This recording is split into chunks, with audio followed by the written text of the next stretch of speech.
Bismillahirrahmanirrahim. Assalamualaikum warahmatullahi wabarakatuh.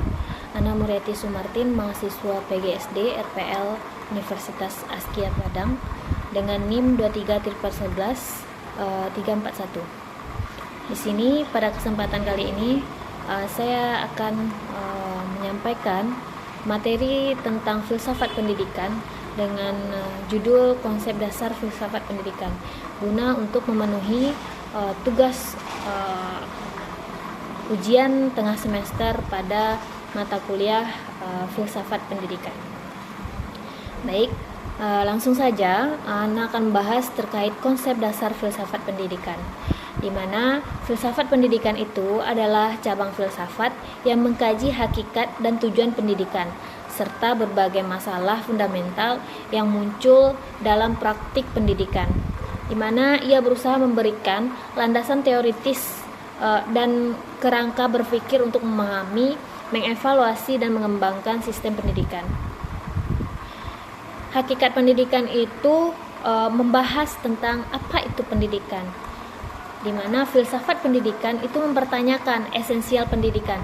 Apakah pendidikan sekadar transfer pengetahuan, pembentukan karakter, atau pengembangan potensi atau proses sosialisasi. Dalam hakikat pendidikan juga membahas tentang tujuan dari pendidikan. Mengapa kita mendidik?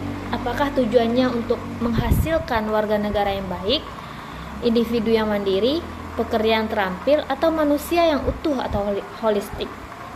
Dan juga dalam hakikat pendidikan ini dibahas tentang pendidikan sebagai proses, di mana pendidikan itu dipandang sebagai proses berkelanjutan yang melibatkan interaksi antara pendidik dan juga peserta didik serta lingkungan mereka belajar begitu.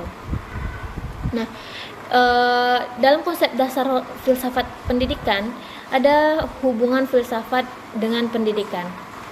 Yang pertama itu filsafat sebagai landasan. Filsafat memberikan landasan ontologis atau hakikat keberadaan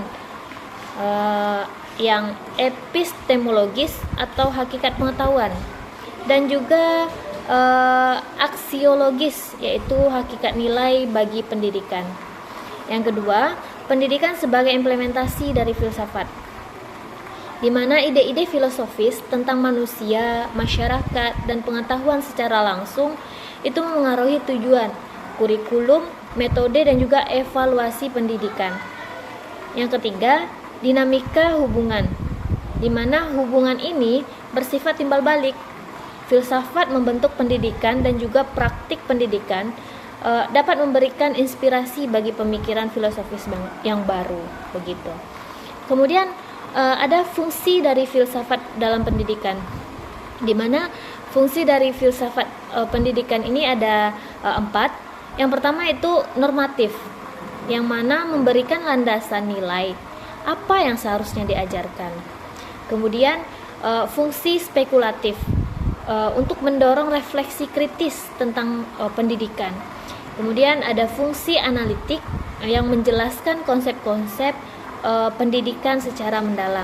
Dan yang terakhir itu ada fungsi integratif yang mengintegrasikan teori-teori dari berbagai disiplin. Kemudian ada dimensi dalam filsafat pendidikan itu, di mana yang pertama ada dimensi ontologi pendidikan, yang mana ia mempertanyakan hakikat keberadaan pendidikan itu sendiri, apa entitas pendidikan. Kemudian epistemologi pendidikan, yang membahas hakikat pengetahuan dan bagaimana pengetahuan diperoleh dalam konteks pendidikan. Bagaimana kita tahu apa yang kita ajarkan itu benar, bagaimana siswa belajar. Kemudian ada dimensi aksiologi pendidikan, yang mengkaji nilai-nilai dan etika dalam pendidikan. Nilai-nilai apa saja yang harus ditanamkan, apa tujuan moral dari pendidikan. Kemudian ada dimensi antropologi pendidikan, yang gunanya untuk memahami hakikat manusia sebagai peserta didik. Bagaimana pandangan tentang manusia mempengaruhi proses pendidikan. Kemudian yang terakhir ada dimensi sosiologi pendidikan, yang mengkaji hubungan antara pendidikan dan masyarakat, bagaimana pendidikan mempengaruhi struktur sosial dan juga sebaliknya. Kemudian ada konsep pendidikan dalam filsafat. Konsep pendidikan dalam filsafat ini seperti yang Ana jelaskan di awal, itu tujuan pendidikan, yaitu untuk pengembangan potensi manusia secara utuh. Kemudian peserta didik, ada peserta didiknya, yaitu subjek aktif, bukan subjek yang pasif. Kemudian ada gurunya, yaitu fasilitator, pembimbing yang bukan hanya mengajar saja. Kemudian metode yang digunakan dalam pendidikan tadi, yang disesuaikan dengan kondisi peserta didik dan tujuan dari dan juga nilai-nilainya. Itu. Pentingnya mempelajari filsafat pendidikan yaitu yang pertama untuk memberikan arah, membantu para pendidik dan pembuat kebijakan untuk merumuskan tujuan pendidikan yang jelas dan juga bermakna. Kemudian untuk meningkatkan pemahaman, memberikan pemahaman yang lebih dalam tentang berbagai pendekatan dan praktik dari pendidikan.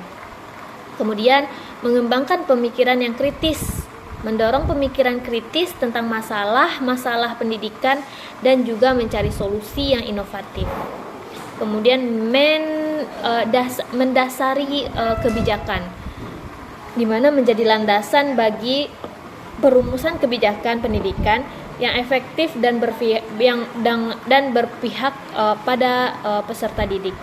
Dan yang terakhir itu untuk membentuk visi, membantu setiap individu baik sebagai pendidik, peserta didik maupun orang tua untuk mengembangkan visi pribadinya tentang pendidikan yang ideal. Nah, memahami konsep-konsep dasar filsafat pendidikan ini adalah langkah awal yang penting untuk menyelami lebih dalam dunia filsafat pendidikan. Ini memungkinkan kita untuk menganalisis, mengkritisi dan juga pada akhirnya dapat berkontribusi pada pengembangan sistem pendidikan yang lebih baik. Mungkin hanya itu materi singkat terkait konsep dasar filsafat pendidikan yang dapat Anda paparkan pada kesempatan kali ini. Oke, sekian, terima kasih. Assalamualaikum warahmatullahi wabarakatuh.